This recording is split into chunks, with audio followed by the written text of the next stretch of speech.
Je m'appelle Anna Miller et je fête aujourd'hui mon 32e anniversaire. Je partage actuellement ma maison avec mon mari, James, de 4 ans mon aîné, et notre charmant fils de 6 ans. Nous formons une famille confortable de 3 personnes. Aujourd'hui, j'ai prévu d'assister à la cérémonie de mariage d'un ami, bien que le lien soit plus fort avec James qu'avec moi, puisque je ne reconnais que leur visage. L'événement se déroule dans un luxueux hôtel de première classe, que je ne peux m'empêcher d'admirer. Pendant que James se mêlait aux invités et échangeait des salutations avec eux, je me suis excusée pour aller aux toilettes. À mon retour, j'ai malheureusement été accueillie par des chuchotements durs qui semblaient exagérément bruyants et intentionnels. Les commentaires étaient déplaisants et excessivement offensants, bien qu'ils ne me visaient pas personnellement. Souhaitant éviter tout désagrément, j'ai décidé de quitter les lieux. Alors que je m'éloignais, un cri grossier a tenté d'attirer mon attention, mais j'ai continué, déterminée à ne pas reconnaître l'insulte. Mes décisions semblèrent provoquer d'autres poursuites, car j'entendis des pas se hâter derrière moi. En les ignorant, je fus brusquement saisie par le bras. Je fis face à une femme essoufflée qui sembla surprise lorsque je me libérai fermement de son emprise, la faisant trébucher en arrière dans une réaction exagérée. À ce moment-là, une autre femme s'est approchée, m'accusant de violence et d'ignorance, et mettant en doute mon identité sur un ton de confrontation. Malgré son attitude accusatrice, je ne me souvenais vraiment pas d'elle ni de l'autre femme. Elles se sont présentées comme étant ma sœur, Natalia, et ma mère, des noms qui ne m'évoquaient rien. La situation s'est rapidement envenimée, car elles ont exprimé leur frustration face à mes réponses. Bientôt, 2 hommes se sont approchés. Attirés par l'agitation. L'un d'eux s'appelait Papa et l'autre Benjamin. Leur réaction était radicalement différente. Papa semblait visiblement mécontent de me voir, tandis que Benjamin semblait choqué, son teint devenant pâle. L'affrontement s'est amplifié à mesure que Natalia insistait. J'étais une intruse à leur mariage. Cette confusion au mariage, entourée de gens qui ne respectaient pas la courtoisie élémentaire, me laissait perplexe et me déstabilisait. Alors que les accusations fusaient, je me suis dit déconcertée, entourée de noms familiers et de visages qui me semblaient étrangers, lors de ce qui aurait dû être une occasion joyeuse. Et la tension dans l'air était palpable alors qu'un échange houleux se déroulait lors du mariage. Au milieu du chaos, quelqu'un a crié à la sécurité, provoquant une intervention rapide pour calmer les esprits qui s'échauffaient. Attendez, surveillez votre langage. J'ai entendu quelqu'un mettre en garde. À ce moment-là, celui que tout le monde appelait Papa s'est rangé du côté de Natalia, tandis que Benjamin, l'air affligé, tentait d'apaiser la situation. Au milieu de tout cela, j'ai marmonné sous ma respiration, un commentaire qui s'est perdu dans le brouhaha des voix. À ce moment-là, mon mari James est apparu, apportant un nouveau point de vue à l'assemblée. Te voilà, Anna. Je t'ai cherché partout, annonça-t-il, attirant tous les regards sur lui. Je n'ai pas pu m'empêcher de répondre par un sourire ironique. Je me suis laissé entraîner par quelques personnes, faisant allusion à l'absurdité de la situation. James a rapidement évalué la scène d'un œil attentif. Natalia, d'abord fixée sur l'arrivée de Jacques, m'a jeté un regard noir lorsque je me suis mis sur le côté. Les soi-disant parents regardaient, déconcertés par le déroulement des événements, tandis que Benjamin, agité, fut le premier à rompre le silence. Monsieur Miller. Je dois m'excuser. Ma femme s'est exprimée à tort et à travers. Je suis sincèrement désolé pour votre femme également. Il balbutie, puis se tourne vers Natalia. Allez, Natalia, excuse-toi aussi. Natalia, défiante, rétorque. Pourquoi devrais-je m'excuser? C'est à eux de s'excuser. Elle a continué à m'accuser d'avoir gâché leur journée importante. Cette femme est une honte pour notre famille. Nous aurions dû couper les ponts avec elle depuis longtemps et ne plus jamais la rencontrer. Cette révélation semble choquer Benjamin qui jette un coup d'œil entre Natalia et moi, essayant de comprendre le lien. C'est alors que les 2 aînés, appelés papa et maman, s'excusent à leur tour. Oh, Benjamin, nous sommes terriblement désolés. Notre aîné a toujours été un problème. Expliquant-il, révélant qu'ils m'ont renié 10 ans plus tôt. Nous avons essayé de ne pas ébruiter l'affaire. Comment a-t-elle su pour le mariage de Natalia? Elle n'est sûrement pas là pour semer la zizanie. Ils m'ont étiqueté comme le paria de la famille qui, après le lycée, n'a jamais poursuivi ses études, mais a plutôt flotté d'un emploi à temps partiel à l'autre. Elle n'a été qu'un parasite. Elle devrait être reconnaissante pour le soutien qu'elle a reçu au cours de ses études secondaires. Ont-ils ajouté, brossant un tableau peu flatteur de mon passé. Malgré la dureté des mots, je me suis sentie détachée.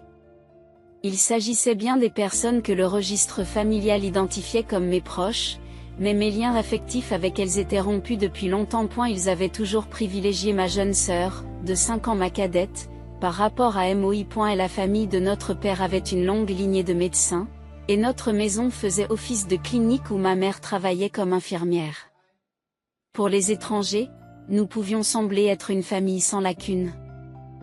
Mais la réalité était un foyer imprégné de toxicité. Je me souviens d'avoir cherché à gagner l'affection de mes parents dans ma jeunesse, avant d'abandonner tout espoir lorsqu'ils favorisaient ouvertement ma sœur, pour des raisons qui m'échappaient. Contrairement à Natalia, séduisante et chérie, j'étais l'oubliée, mais j'étais déterminée et douée pour les études, ce qui m'a permis de m'extraire de cet environnement toxique. En grandissant, le message de mes parents était clair: tu n'iras pas à l'université. Tu es intrinsèquement imparfait. Commencez à travailler dès la fin de vos études secondaires et contribuez financièrement. Sois reconnaissante d'avoir été élevée. Leurs attentes à mon égard étaient uniquement fondées sur l'obligation, et non sur la croyance en mon potentiel. En revanche, ils ont envisagé de financer les études de Natalia, soulignant ainsi la disparité de leur affection et de leur soutien. À travers ces défis, j'ai réalisé que toute attente d'amour parental était futile. Mon attention s'est entièrement tournée vers l'indépendance et l'autonomie, loin du rôle de sœur aînée non désirée. Au cours de ma dernière année de lycée, mes parents m'ont clairement fait comprendre qu'ils ne croyaient guère en mon avenir. Même si tu parviens à trouver un emploi, cela ne servira pas à grand-chose, me disaient-ils avec dédain. À leur insu, j'avais enregistré ces dures conversations. Tout au long de mes années de lycée, j'ai méticuleusement documenté les violences verbales et les exigences déraisonnables de ma famille. Et ma sœur Natalia, suivant l'exemple de nos parents, me rabaissait souvent et aspirait ouvertement à réussir là où il laissait entendre que j'avais échoué.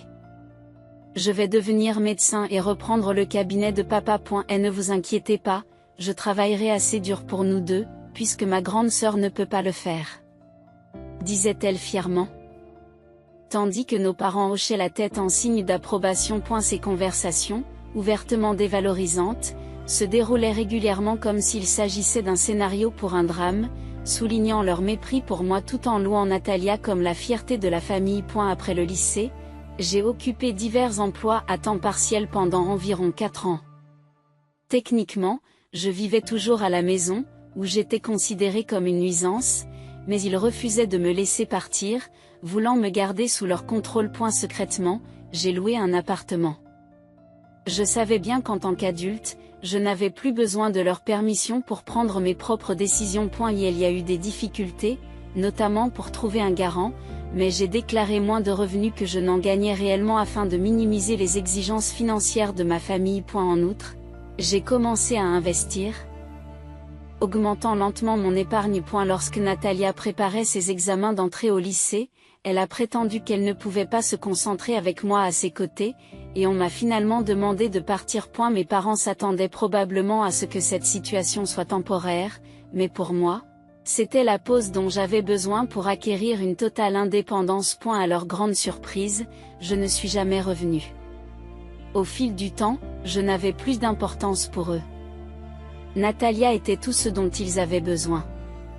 10 ans plus tard, alors que j'assistais à un mariage, j'ai surpris une dispute entre Natalia et son mari, Benjamin. Malgré la tension, il semblait s'agir d'un malentendu au sujet de la liste des invités. Benjamin a insisté pour que je sois invitée. C'était le jour du mariage de Natalia et de Benjamin, un fait que j'avais reconnu mais dont je me sentais détachée. Car mon intérêt pour le drame familial s'était estompé depuis longtemps. Alors que la dispute s'intensifiait, mon père a soudain reconnu les liens de Benjamin avec une prestigieuse famille de médecins. N'est-il pas le fils du directeur de l'hôpital général Miller? S'exclame-t-il, surpris. Ma mère et Natalia ont fait écho à sa stupeur, reconnaissant l'importance de ce lien. À ce moment-là, mon mari James s'est présenté. Enchanté de vous rencontrer. Je suis James Miller. Voici ma femme, Anna, a-t-il dit avec un sourire chaleureux. Les parents de James étaient des médecins respectés qui avaient dirigé un hôpital pendant de nombreuses années. James lui-même était un étudiant en médecine prometteur, passionné par son avenir dans la médecine. Et la réaction de mes parents a été un véritable étonnement, ce qui contrastait fortement avec le fait qu'ils avaient auparavant rejeté mon potentiel. Soudain, au milieu de la surprise et des réconciliations, le mari de Natalia est intervenu. Peut-être pour clarifier davantage la situation ou pour apaiser la tension que l'intérêt soudain de sa belle famille avait suscité. C'est presque surréaliste de penser que la femme du docteur Miller est ma sœur. Une telle coïncidence est-elle possible? Cela signifie que nous sommes maintenant parents, a déclaré Benjamin Wells, médecin à l'hôpital universitaire et mari de ma sœur, sans pouvoir cacher sa surprise. Et elle s'est excusée pour les malentendus passés concernant sa famille. J'avais récemment emmené mon fils chez Benjamin parce qu'il ne se sentait pas bien, ce qui constituait notre seul lien direct en dehors des interactions professionnelles de James avec d'autres médecins, y compris Benjamin, qui tenait James en haute estime. Comment se sent Max? D'après mon diagnostic, il devrait commencer à recevoir un traitement immédiatement. Je vous suggère de le faire tester et de le faire hospitaliser dans mon hôpital, a gentiment proposé Benjamin. Malgré ses bonnes intentions? J'ai hésité. En fait, nous avons décidé de demander un deuxième avis. Sa surprise était évidente, peut-être parce qu'il considérait le cas de mon fils comme particulier, mais j'étais prudente à l'idée que mon enfant soit considéré comme un cas parmi d'autres. Soudain, une voix moqueuse s'est fait entendre. Pourquoi agis-tu de façon si hautaine? Épouser un médecin ne change rien à ta valeur ni à ton éducation. Et penser à élever un enfant? Pauvre enfant.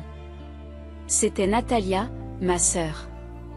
Ces mots sont tranchants et méprisants. Benjamin s'est empressé d'intervenir.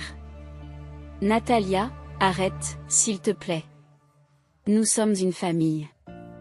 Pourquoi dis-tu de telles choses? Insensible au plaidoyer de Benjamin, Natalia adopte une attitude rigide, empreinte d'autosatisfaction. James, témoin de la scène, se tourne vers moi, le doute dans les yeux. Anna, sont-ils vraiment ta famille? Je secoue la tête. Non. Ces gens ne peuvent plus être appelés famille. J'ai raconté les dures réalités de mon enfance. Ils me grondaient sans raison, me refusaient de la nourriture pour des accidents mineurs, me donnaient des vêtements d'occasion tout en exhibant les nouvelles tenues qu'ils avaient achetées pour Natalia, et détruisaient même mon matériel d'études. Ils ne sont pas ma famille, affirmai-je. Une vraie famille ne vous exposerait pas à des conditions difficiles, ne vous enfermerait pas dans des environnements extrêmes et ne vendrait pas vos biens sans votre consentement. Et la conversation a révélé l'ampleur du traitement injuste que j'ai subi, choquant Benjamin et mes parents. Et la ville soupçonnait depuis longtemps des abus dans la clinique familiale, ce qui avait entraîné une baisse de leur activité, mais mes parents n'ont pas compris que leur action en était la cause première. À fur et à mesure que cette histoire cruelle se déroulait, mes beaux-parents, qui avaient appris mes luttes passées, ont ressenti un profond sentiment d'indignation, plus profond encore que le mien. James, ainsi que ses parents, s'étaient intéressés à la clinique de ma famille, peut-être pour se venger des injustices que j'avais subies. Arrêtez de mentir, nous n'avons jamais fait ces choses. C'est de ta faute si tu as échoué. Benjamin, ne crois pas un mot de ce qu'elle dit, proteste Natalia avec véhémence. Mais il était trop tard, Benjamin la regardait avec dédain. Je me suis dit que rien de tout cela ne serait arrivé si elle s'était contentée de s'éloigner et de m'ignorer il y a des années. Au lieu de cela, la vérité sur notre famille a été mise à nu, modifiant les perceptions et les relations de manière irréversible. Benjamin m'a accusé de mentir. Mentir à propos de quoi? Demandai-je, sincèrement troublé. Il prétendait que Madame Miller n'avait terminé que le lycée. Mais je savais que ce n'était pas le cas. Elle était non seulement diplômée de l'université, mais aussi une entrepreneuse prospère et la PDG d'une entreprise cruciale pour les activités de notre clinique. Ma sœur m'a regardée, choquée, comme si j'avais révélé quelque chose d'extraordinaire. Mes parents étaient tout aussi surpris. Arrêtez de mentir. Elle n'a qu'un diplôme d'études secondaires. Ma sœur insiste. Tu veux dire qu'elle est allée à l'université en cachette? Sans qu'elle s'en rende compte, ma mère l'interroge sur un ton accusateur. Oui, je suis allée à l'université, avouai-je. J'étais une adulte, je n'avais aucune obligation d'informer les gens qui n'étaient pas de ma famille. Leur incrédulité était évidente. Comment peux-tu parler ainsi à tes parents? Nous n'approuvions pas tes études universitaires. Mon père s'est exclamé avec colère. Pourquoi aurais-je besoin de votre permission? J'ai répondu calmement, ce qui les a visiblement indignés. Après le lycée, j'ai occupé divers emplois et j'ai économisé suffisamment d'argent pour financer mes études. Mon désir d'apprendre et de progresser était très fort, et le fait de vivre de manière indépendante m'a donné la liberté d'explorer mon potentiel. Pendant mes études, j'ai lancé ma propre entreprise et rencontré mon futur mari. Ces réflexions ont suscité de profondes émotions en moi. Pendant ce temps, ma sœur, le visage pâle, marmonnait en elle-même, je n'arrive pas à y croire. J'ai toujours pensé qu'elle était incapable d'accomplir quoi que ce soit d'important par elle-même. Elle était déconcertée par ma réussite, ne comprenant pas pourquoi je semblais plus heureuse et plus accomplie qu'elle. Peut-être est-ce parce que, malgré le traitement injuste de notre famille, je n'ai jamais cessé de faire des efforts, et peut-être que la chance a aussi joué un rôle, ai-je suggéré. Me tournant vers ma sœur, j'ai lâché une nouvelle bombe. As-tu fait? J'ai entendu dire que tu avais abandonné le collège. Est-ce vrai? Cette révélation a stupéfié tout le monde, y compris Benjamin et ceux que je considère aujourd'hui comme mes anciens parents. De quoi parlez-vous? Qui a abandonné le collège, répondit ma sœur, même si j'admirais ses efforts pour être courageuse. Un parent éloigné, un cousin de notre père réputé pour son sens de l'information, m'avait parlé de ses difficultés scolaires après mon départ de la maison. Et elle avait mentionné son excès de confiance et son manque de préparation à l'examen d'entrée d'une école prestigieuse, qui s'était soldé par un échec. Par la suite, elle s'est repliée sur elle-même et n'a réintégré la société que récemment, par le biais d'un mariage arrangé par nos parents. Alors que je continuais, l'expression de Benjamin devint sévère et mes parents et ma sœur devinrent plus pâles. Cette cousine, malgré nos quelques rencontres, s'était occupée de moi et s'était même portée garante de moi par le passé. Que est-ce que tu racontes comme bêtise, dit ma sœur en tremblant. Continuai-je. Et n'est-il pas vrai aussi que ta prétention de travailler dans l'administration médicale est un leurre? Tu n'es pas qualifié pour les tâches spécialisées, tu ne t'occupes que de tâches subalternes. Arrêtez. Vous mentez. Elle s'est écriée en signe de dénégation. Peut-être que ce que j'ai entendu n'était qu'une rumeur. C'est à vous de choisir si vous y croyez ou non. Ai-je conclu? À ce moment-là, ma sœur se tourna vers Benjamin, cherchant sur son visage un signe de croyance ou de rejet. Son expression était un mélange de doute, de confusion et de dédain évident. Elle avait déjà prétendu être diplômée d'une prestigieuse université féminine, mais maintenant? Même cela semblait douteux. Benjamin mettait en doute la validité des diplômes que ma sœur avait présentés pour étayer son lien avec l'hôpital de notre famille. Était-ce-vous en train de me dire que tout cela a été inventé, demanda-t-il, la soupçonnant d'avoir falsifié son parcours académique, ce qui équivaut à une fraude. M'as-tu trompé? Il insiste pour obtenir une réponse. Non, Benjamin. S'il vous plaît, ne la croyez pas plutôt que moi. Vous êtes mon mari. Tu devrais me faire confiance. Implore-t-elle, le désespoir se lisant clairement dans sa voix. Mais Benjamin n'est pas convaincu et la met au défi. Alors, citez-moi un seul professeur de l'université que vous prétendez avoir fréquenté. Demanda-t-il, pris au dépourvu et visiblement troublé. Ma sœur n'a pas pu trouver un seul nom. Ce n'est pas important pour l'instant, n'est-ce pas? Elle se défile, mais Benjamin s'acharne. C'est vrai. Appelons un professeur du département que vous êtes censé avoir fréquenté. Il connaissait ce professeur personnellement, car il s'agissait d'un ami de la famille étroitement lié à nos parents. Alors que Benjamin saisit son smartphone, déterminé à découvrir la vérité, ma sœur panique. Arrêtez, s'il vous plaît. Ce n'est pas nécessaire, Benjamin. Si tu me fais confiance, c'est suffisant. Supplie-t-elle. Soudain, d'un geste rapide et désespéré, Natalia a arraché le smartphone des mains de Benjamin et l'a jeté par terre. Sous l'emprise de la colère, elle le piétine à plusieurs reprises avec ses talons hauts, détruisant complètement l'appareil. Son visage s'est déformé sous l'effet de la rage, la faisant paraître presque monstrueuse. Cette démonstration choquante stupéfie tout le monde, y compris Benjamin. Cet accès soudain de colère a provoqué un grand émoi, attirant l'attention des autres invités et du personnel, qui ont regardé la scène avec incrédulité. Au milieu du chaos. Mes parents ont tenté de calmer Natalia, mais sa colère n'a pas été facilement apaisée. L'espace d'un instant, le lieu a été plongé dans le désordre par l'intense perturbation. En observant tout cela, je me suis sentie détachée, comme si ce drame concernait des étrangers plutôt que ma propre famille. À ce moment-là, j'ai réalisé que ma vraie famille se composait uniquement de mon mari et de mon fils. Rentrons à la maison. Ai-je proposé à mon mari, James, qui a semblé surpris par cette suggestion abrupte. Est-ce qu'on a déjà fini, Anna? Demanda-t-il. J'ai souri calmement et j'ai répondu. Ce n'est pas grave. Rentrons à la maison. Oh, et arrêtons-nous à la pâtisserie de l'hôtel sur le chemin du retour.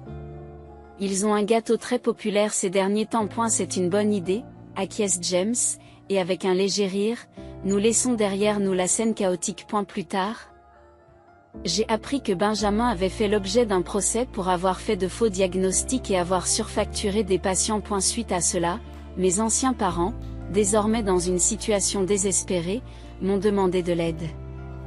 Mais ils n'avaient pas mes coordonnées actuelles et se sont retrouvés à l'hôpital où travaillait mon mari, cherchant désespérément à nous voir. C'est donc la belle-fille de l'héritier de l'hôpital? C'est notre fille. S'il vous plaît, laissez-nous la voir tout de suite. Ils l'ont clamé haut et fort à la réception, ce qui a fait grand bruit. Contacter le fils du directeur de l'hôpital devrait résoudre nos problèmes instantanément. Nous sommes vraiment dans le pétrin. Nous avons besoin qu'elle nous rende la gentillesse avec laquelle nous l'avons élevée. Nous sommes de la même famille, il est donc tout à fait naturel de chercher de l'aide, ont-ils fait valoir. Ils sont inconscients de ce qu'ils disent. Cependant, ce n'est pas mon mari ou moi qui avons répondu. Mais, par coïncidence, mes beaux-parents. D'un air sévère, ils ont demandé fermement à mes parents, « Qu'est-ce que vous avez à faire avec notre fille ?» Déstabilisés par cette réponse sévère, mes parents se sont littéralement figés sur place et ont rapidement quitté les lieux, tout en continuant à essayer de nous contacter à plusieurs reprises par la suite. Lorsque j'ai appris que l'hôpital dirigé par mes anciens parents avait fermé ses portes, je n'ai pas ressenti grand-chose. J'ai plutôt ressenti un soulagement, le sentiment qu'ils avaient enfin fait face aux conséquences de leurs propres décisions. C'était comme un moment d'air frais dans ma vie. Plus tard, j'ai appris que le mariage de Natalia et Benjamin s'était soldé par un divorce. Compte tenu des difficultés auxquelles ils étaient confrontés, notamment les ennuis judiciaires de Benjamin et son licenciement de l'hôpital, il était surprenant que leur union ait duré ne serait-ce que quelques mois. Natalia, qui s'efforçait toujours de surpasser mon bonheur, avait encore pris une mauvaise décision dans sa quête d'une vie meilleure. Elle a entamé une liaison avec un médecin plus âgé et marié, espérant ainsi améliorer son statut. Cependant, lorsque la liaison a été révélée, elle a provoqué un scandale et la femme du médecin a exigé une compensation. Désespérée, Natalia se tourne vers ses parents, mais ceux-ci la renient, la qualifiant de honteuse. Après cela, la vie de Natalia a semblé s'enliser davantage. Elle avait déjà des difficultés scolaires, échouant aux examens d'entrée au lycée, ce qui l'a amenée à vivre recluse chez elle. Finalement, elle s'est mise à travailler la nuit, faisant face à des difficultés qui l'ont poussée vers des problèmes de santé. En fin de compte, vers le sans-abrisme. À fur et à mesure que ces histoires me parvenaient, l'intérêt que je portais à sa vie diminuait. Pendant ce temps, à l'approche de la retraite, mes anciens parents se sont retrouvés à lutter pour obtenir un poste dans le secteur de la santé. Aucun hôpital ne voulait les embaucher, probablement en raison de leur réputation notoire et peut-être aussi à cause de la façon dont ils m'avaient traité par le passé. Ils étaient devenus de simples personnages d'un chapitre antérieur de ma vie, et je n'avais plus l'énergie ni l'envie de penser à eux. Sur une note plus positive, la santé de mon fils s'est considérablement améliorée. Après avoir été réévalué dans un autre établissement médical, il n'avait plus besoin d'être hospitalisé. Avec les bons médicaments, son état était bien géré. Cette évolution a réaffirmé mon engagement à faire tout ce qui est en mon pouvoir pour protéger et subvenir aux besoins de ma famille, en évitant la tourmente qui nous entourait auparavant.